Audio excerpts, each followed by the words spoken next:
guys, I hope you're very well. So today I want to talk to you about the topic of gluten and wheat free. This is something that's coming up time and time again. It's becoming more and more common.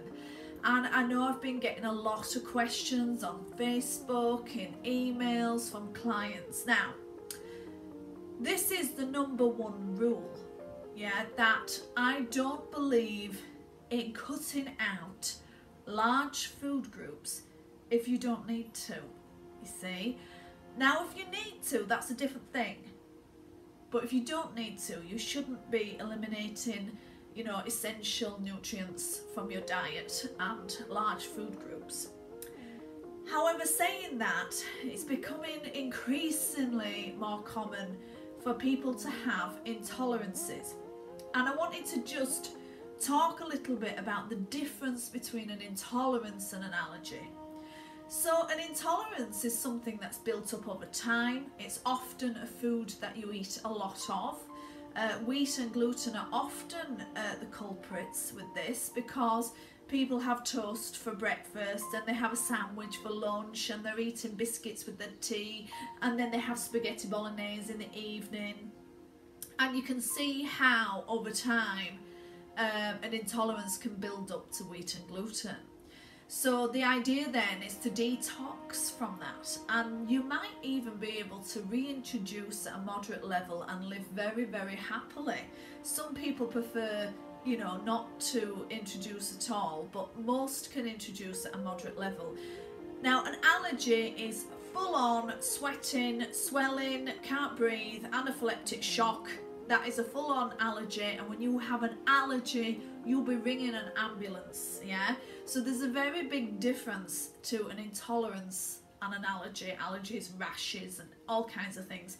And it's something that comes on very quickly. So an intolerance is gradual and an allergy comes on very quickly.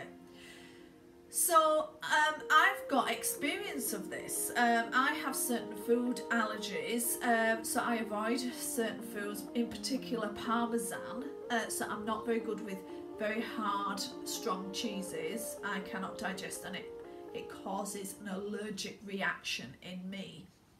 An intolerance, however, is something very different. And when I was 21, the doctor suggested going on a gluten and dairy-free diet in order to help my digestive system. It proved to have mixed results for me, but probably gluten and dairy free years ago was a lot harder to do than today, as there's some crazy and amazing replacements now with the gluten-free pasta and different alternatives to milk and cheese, and I'm a great fan of goat's cheese.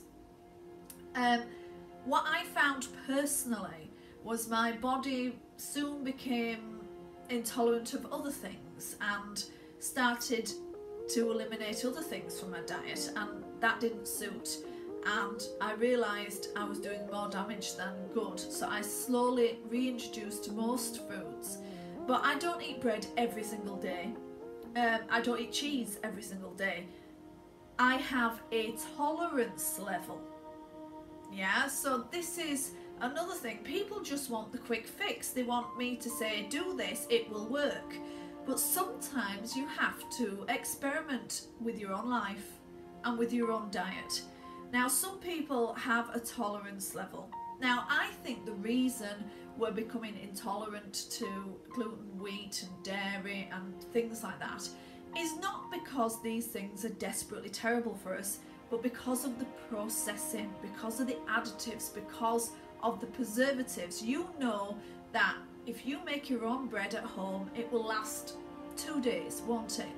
Whereas if you buy it from the supermarket, it'll be still fresh in a week's time. And that's not a mistake. There's preservatives in there that do that. And I think our gluten, our wheat, even our dairy has become more and more and more processed over the years. And this is why we're struggling to digest these things now. So this is why it didn't exist years ago as much as it does now. If you do have digestive issues like myself, maybe you will struggle to digest certain things anyway, and so that's another reason to look at your diet. But you may find that you have a tolerance level that your body will accept, and if you go over that, it will complain, and you'll soon know about it.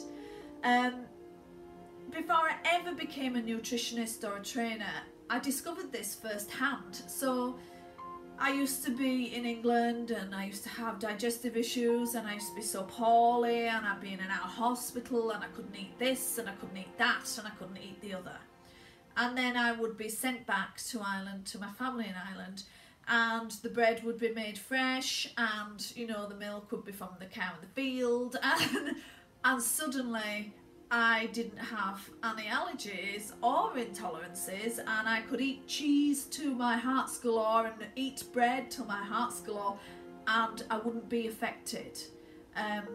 So I started putting two and two together very quickly and realised really it was the commercial stuff that was really causing the problem, and the more natural we can keep it, the better.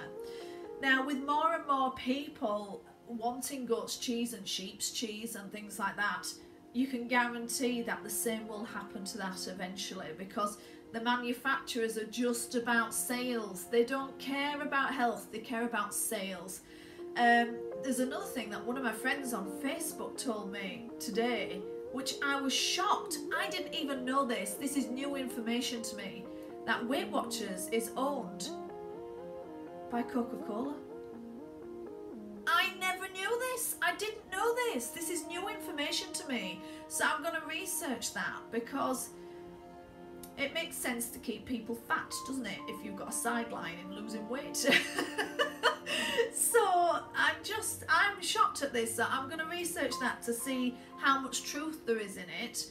But I am really kind of shocked. It came as a big surprise, because I'm actually a fan of Weight Watchers. I think it's kind of quite a good diet for, it doesn't work for everyone, but it's quite natural, and you know, you can work it in and around your life, and you know, I'm all about that.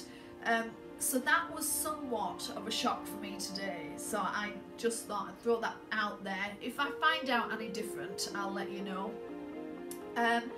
So when it comes to weight gain and weight loss and digestive issues and skin and health and tiredness, yeah, if you're feeling tired all the time, even with lots of sleep, even if you're not really doing very much, you're exceptionally tired, you could have an intolerance. And the easiest way to do this is to detox from the food in question. Now, this will be trial and error. It'll be an experiment on you.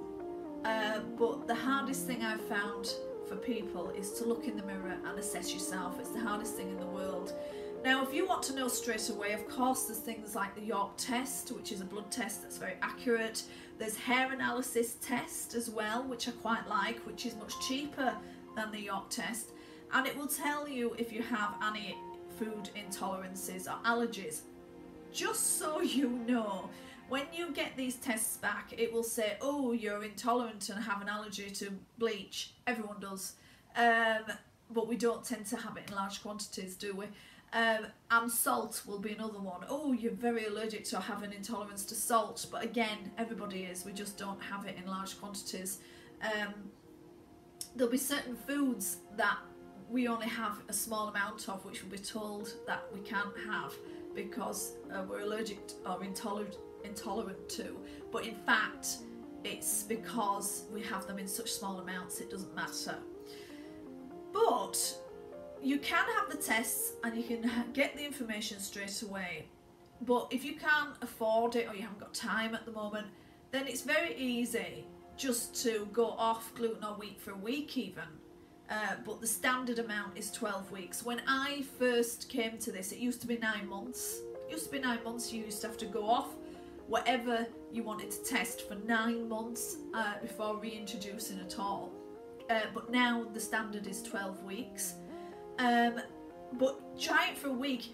If you say to me, oh, I couldn't pack in bread, I couldn't do it, I can't do it, I immediately prick up my ears.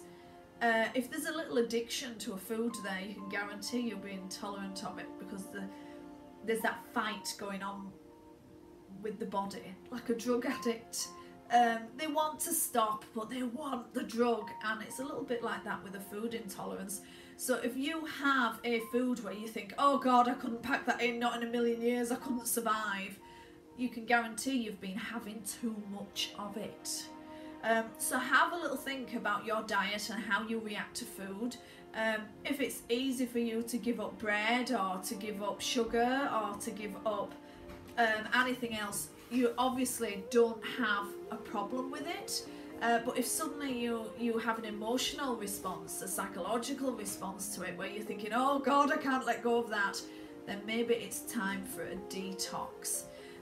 If you want more information about this, please come to me. I do diet analysis, and this shows up inflammation markers. It won't tell you for definite, you'd have to have a blood test or a hair analysis test for that, but it will throw up inflammation markers, which will give us a good idea.